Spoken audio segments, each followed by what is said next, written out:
Hello students. आप जैसा कि आपको मालूम है कोरोना वायरस के कारण आपके स्कूल कुछ दिनों के लिए बंद कर दिए गए हैं। ठीक है, लेकिन पढ़ाई करना बहुत ज़रूरी है, इसलिए आपके स्कूल ने ऑनलाइन क्लासेस स्टार्ट करी। इन ऑनलाइन क्लासेस में मैं आशुतोष आपको साइंस पढ़ाऊंगा। ये आपकी क्लास 8th की साइंस की बुक है, फोकस ऑन साइंस। चलिए स्टार्ट करते हैं फोकस ऑन साइंस। आपका फर्स्ट चैप्टर है crop production. Crop production, crops माने आप जानते हैं क्या होती हैं? फसलें। प्रोडक्शन मीन्स उनको पैदा करना, प्रोड्यूस करना। Okay, so now let's start. In order to provide food for a large population, regular production, proper management, and distribution of food is necessary. But how? जिस तरीके से इतनी बड़ी पॉपुलेशन में फूड को पहुंचाना, अगर आपको इतनी बड़ी पॉपुलेशन में फूड की कंटिन्यूटी बनाए रखनी है तो उसका एक लार्ज स्केल पे प्रोडक्शन भी जरूरी है, रेगुलर प्रोडक्शन जरूरी है, प्रॉपर मैनेजमेंट जरूरी है ताकि वो खराब ना हो। अब इसका डिस्ट्रीब्यूशन भी जरूरी है। तो ये कैसे होता है, वो उस चीजों के बारे में, उन सारी प्रोसेस के बारे में हम लोग इस चैप्टर में स्टडी करेंगे। The credit for the green revolution in India goes to the efforts of Professor M.S. Swaminathan. He introduced high-yield varieties of seeds of foreign origin in India agriculture, developed new varieties of various Indian crops, and evolved new methods and techniques for raising agricultural production. जो हमारे professor M S Swaminathan, उन्होंने green revolution एक क्रांति चालू की थी green revolution के लिए।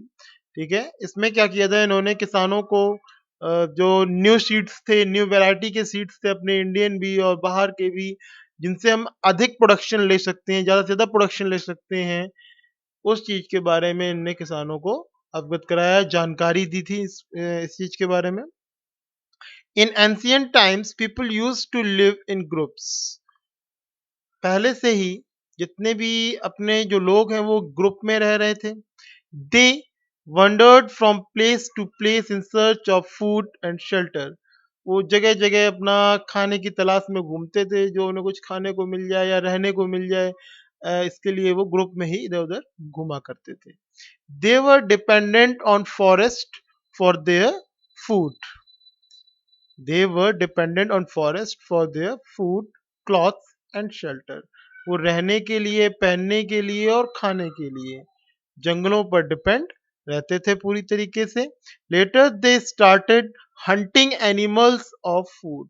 इसके बाद उन्होंने, जब उन्हें भूख लगी, नहीं मिल रहा है कुछ खाने को, तो उन्होंने जानवरों का शिकार करना स्टार्ट कर दिया और उन्हीं को खाना स्टार्ट कर दिया।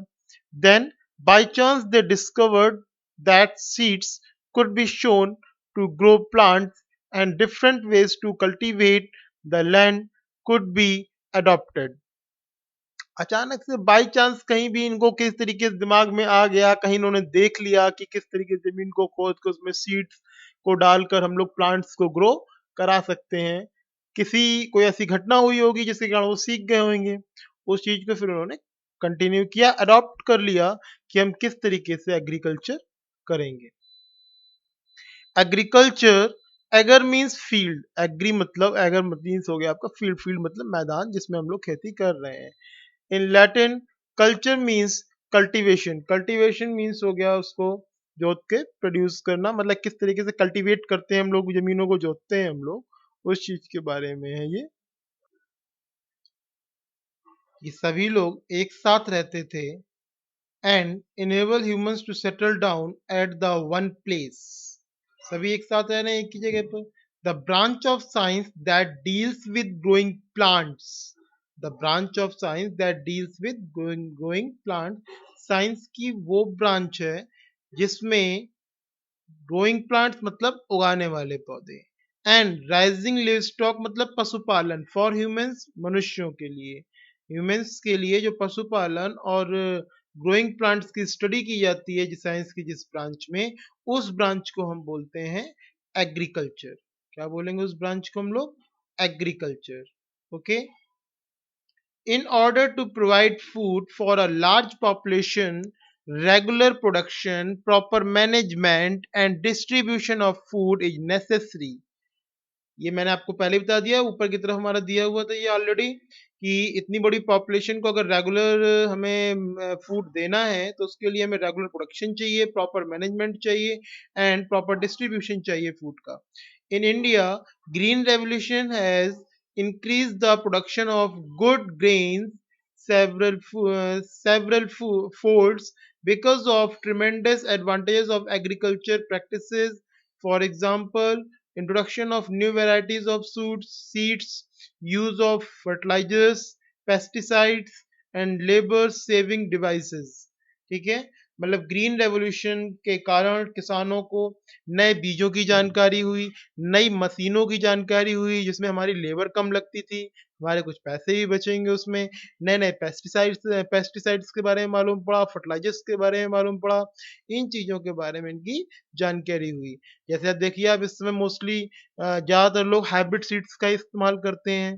ठीक है, इन चीज़ों के बारे में उन्हें जानकारी हुई। तो आज की वीडियो में बेटा इतना ही। नेक्स्ट वीडियो में मैं आपको इसका कंटिन्यू करूंगा। Thank you.